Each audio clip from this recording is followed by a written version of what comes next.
मंडळी, मी शोभा पिंपळकर पारनेरमधून। तर आज आपण एक जबरदस्त असा रिझल्ट बघणार आहोत। तर तो रिझल्ट काय आहे ह्या मावशीच तुम्हाला सगळ्यांना सांगते। मावशी तुमचं नाव सांगा। माझं करुणा लक्ष्मण पाटील। काय होतं तुम्हाला? डायबिटीज आणि त्यामुळे हे आमटा काढला आहे ना? हो, आमटा काढला। 15 वर्ष झाले। पायाला ठेस लागलेली, चप्पल चावली होती म्हणून ते खड्डा पडलेला। मग ते ऑपरेशन केलं, पण मला त्या औषधामध्ये जरा गुण आला। तर शुगर माझी पहिला 500च्या वर होती, आता कमी आहे एकदम। तर तुम्ही सांगा त्यांच्याविषयी। या माझ्या सासूबाई आहेत, त्यांना मी 2-3-4 महिन्यापूर्वी मुंबईला अंगठ्याला चप्पल चावली म्हणून त्याचं निमित्त झालं आणि त्याच्यानंतर ते ऑपरेशन केलं।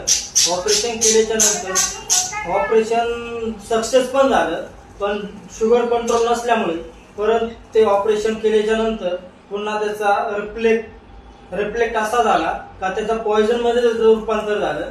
त्याच्यानंतर आम्ही पुन्हा डॉक्टरकडे गेले, तेव्हा त्यांनी पुन्हा त्याच्यावर सर्जरी केली, पुन्हा रिपीट। पण तरी पण शुगर कंट्रोल नसल्यामुळे ते काही बरं होत नव्हतं। त्याच्यानंतर आम्हाला हे रियाज अमृत ज्यूसची माहिती भेटली। या ताईंनी आम्हाला येऊन ती माहिती पूर्ण सांगितली। त्याच्यानंतर आम्ही रियाज अमृत ज्यूस घेतलं। त्या रियाज अमृत ज्यूसच्या नंतर आम्ही त्याच्यानंतर 1 ते 1.5 महिन्यात आम्हाला असा रिझल्ट भेटला का ती जखम पण सुकू लागली आणि डायबिटीस जी 15 वर्षापासून होती आणि बीपीची गोळी जी 15 वर्षापासून चालू होती, आज ती बीपीची गोळी पूर्णपणे बंद आहे। आणि जे इन्सुलिन 3 वेळेस घेत होतो ते आज इन्सुलिन 1 टाइमला चालू आहे। एवढा आम्हाला या रियाज अमृत ज्यूस पासून रिझल्ट भेटलेला आहे। सर पहा मंडळी, त्यांचा एक पायाचा अंगठा पण एक बोट काढलेलं आहे आणि त्यांची जखम एवढी वाढली होती का ती लवकर जर कंट्रोल मध्ये नसती आली तर त्यांचा पंजा पण काढावा लागला असता। पण आपलं अमृत ज्यूस आणि डायबोजी आपण त्यांना दिलं आणि त्यांना 1 ते 1.5 महिन्यात पूर्ण जखम सुकी पण झालेली आहे। जवळ घ्या, बघा जवळ घेऊन दाखवा। आधीचा फोटो पण आहे आपल्याकडे, तो पण आपण दाखवू त्यांना समोर।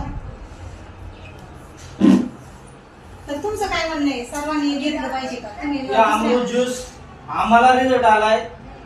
ज्यांना कोणाला काही आजार असतील त्यांनी डोळे झाकून विश्वास ठेवून हे औषध घेतलं पाहिजे असं आम्हाला मनापासून वाटतंय। तुम्ही सांगताय का दुसऱ्यांना? आम्ही पण दुसऱ्यांना सांगतोय, पण विश्वास ठेवणं पुढच्या माणसाच्या हातात आहे।